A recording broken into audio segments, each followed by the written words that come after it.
Hello students, আমার চ্যানেলে তোমাদেরকে স্বাগত। শুরু করছি ক্লাস নাইনে যারা পড়ছো তাদের জন্য একটি ইতিহাসের ক্লাস। তোমাদের সামনে হচ্ছে ইতিহাসের দ্বিতীয় অধ্যায় বিপ্লবী আদর্শ, নেপোলিয়নীয় সাম্রাজ্য, জাতীয়তাবাদ। এই অধ্যায় থেকে ফার্স্ট ইউনিট টেস্ট 2026 ক্লাস নাইনের জন্য দ্বিতীয় অধ্যায় থেকে শর্ট প্রশ্ন।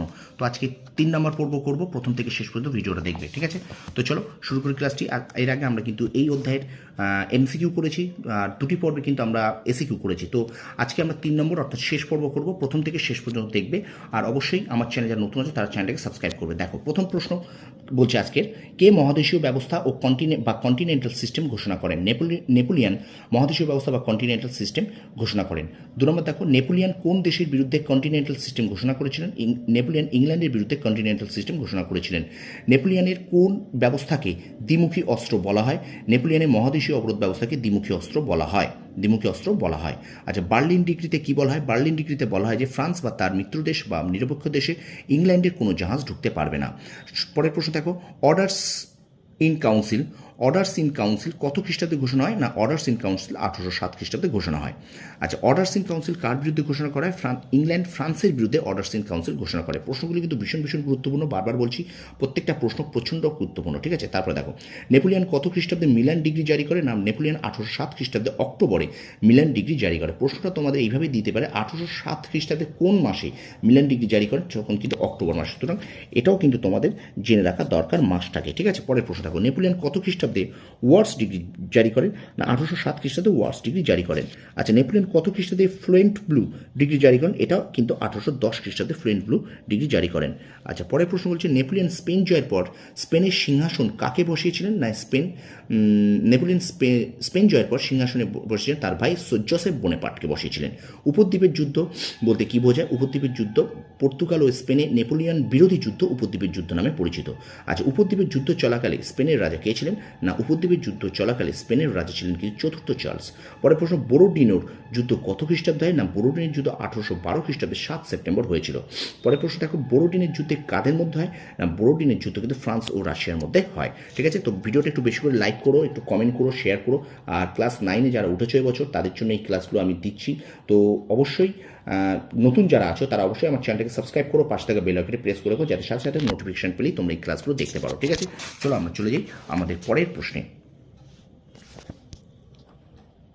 পরের প্রশ্ন দেখো, পরের প্রশ্ন, নেপোলিয়ানের মস্কো অভিযানের সময় রুশ সেনাপতি কে ছিলেন? নেপোলিয়ানের মস্কো অভিযানের সময় রুশ সেনাপতি ছিলেন কুতুসভ, ঠিক আছে? খুব দারুণ ইম্পর্টেন্ট একটি প্রশ্ন। কুতুসভ ছিলেন নেপোলিয়ন মস্কো অভিযানের রুশ সেনাপতি, ঠিক আছে? পরের প্রশ্ন দেখো, চতুর্থ শক্তি জোটের কাছে নেপোলিয়ন কোন যুদ্ধে পরাস্ত হন? না, চতুর্থ শক্তি জোটের কাছে নেপোলিয়ন লিপজিকের যুদ্ধে পরাস্ত হন।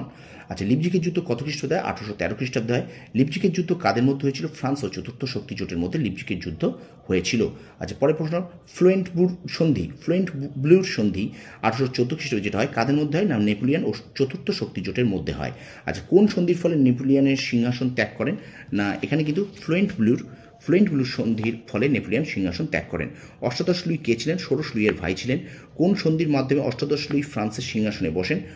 প্যারিসের প্রথম সন্ধি, অর্থাৎ 1814 খ্রিস্টাব্দে, মনে রাখবে যে প্যারিসের প্রথম সন্ধির মাধ্যমে অষ্টাদশ লুই ফ্রান্সের সিংহাসনে বসেন। আর 1814 খ্রিস্টাব্দে কিন্তু প্যারিসের প্রথম সন্ধি হয়, এটা মনে রেখো। এলবা দ্বীপ কোথায় অবস্থিত? ইটালি ও ফ্রান্সের মাঝে ভূমধ্যসাগরের উত্তরে এলবা দ্বীপ অবস্থিত। আচ্ছা, এরপরে দেখো পরের প্রশ্ন আসছে, না, ওয়াটারলুর যুদ্ধ কত খ্রিস্টাব্দে? 1815 খ্রিস্টাব্দে কিন্তু ওয়াটারলুর যুদ্ধ হয়, ভীষণ গুরুত্বপূর্ণ। ওয়াটারলুর যুদ্ধ কাদের মধ্যে হয়? নেপোলিয়ন ও মিত্রপক্ষের মধ্যে হয়। আর মিত্রপক্ষ মনে রেখো ইংল্যান্ড, প্রাশিয়া ও ইত্যাদি। ইংল্যান্ড আর প্রাশিয়া কিন্তু আরও কিছু দেশ আছে, এরা নিয়ে কিন্তু মিত্রপক্ষ, ঠিক আছে? তাহলে ওয়াটারলু যুদ্ধ কত সাল? 1815 সালে। কাদের মধ্যে? নেপোলিয়ন ও মিত্রপক্ষের মধ্যে, ঠিক আছে? আচ্ছা, কোন ইংরেজ সেনাপতি ওয়াটারলুর যুদ্ধে নেপোলিয়নকে পরাজিত করেন? Duke of Wellington. প্রশ্নটা ভীষণ গুরুত্বপূর্ণ। না, ইংরেজ সেনাপতি ডিউক অফ ওয়েলিংটন কিন্তু ওয়াটারলুর যুদ্ধে নেপোলিয়নকে পরাজিত করেন। ওয়াটারলুর যুদ্ধের পর নেপোলিয়নকে কোথায় নির্বাসিত করা হয়?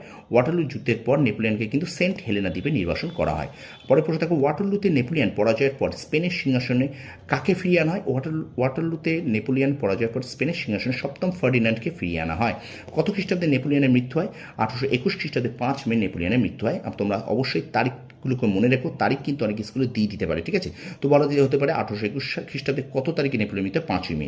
এবং আজকের পর্বের শেষ প্রশ্ন, নেপোলিয়নকে কোন ভারতীয় শাসকের সঙ্গে তুলনা করা হয়, নেপোলিয়ানকে গুপ্ত সম্রাট সমুদ্রগুপ্তের সঙ্গে তুলনা করা হয়। তো এই ছিল বিপ্লবী আদর্শ, নেপোলিয়নের সাম্রাজ্য, জাতীয়তাবাদ, ইতিহাসের দ্বিতীয় অধ্যায় থেকে শর্ট প্রশ্ন 3টে পর্বে আমি শেষ করলাম। আজকে শেষ পর্ব। ভিডিওটা অবশ্যই একটু বেশি করে লাইক করো, কমেন্ট করো, বন্ধুদের মাঝে বেশি করে শেয়ার করো।